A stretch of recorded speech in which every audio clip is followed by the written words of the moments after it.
করব পটল পোস্ত। সোমবার দিয়ে দিলাম কালো জিরা।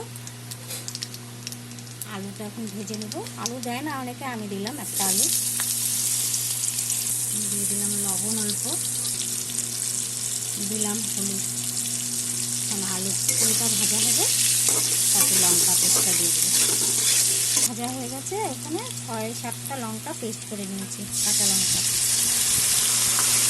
এটা কষাবো, কষিয়ে তারপর পটল দিয়ে দেবো। লঙ্কা আমার কষানো হয়ে গেছে। এখন ভেজে রাখা পটলটা দিয়ে দেবো, আধা কেজি পটল।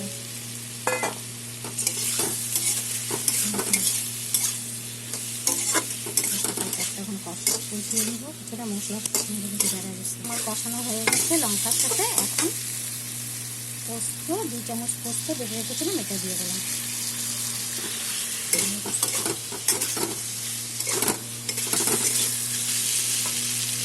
দিয়ে দিলাম জল।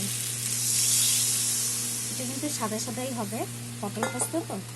পরে একটু চিনি আর একটু দুধ দিয়ে দেবো।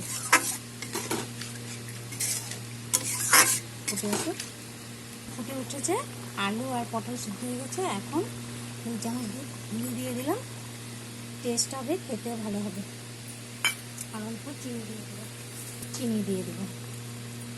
তোমরা এইভাবে বানিয়ে খেও, খেতে খুব ভালো হয়, টেস্টি হয়। লাইক করবে, কমেন্ট করবে, শেয়ার করবে। Thank you.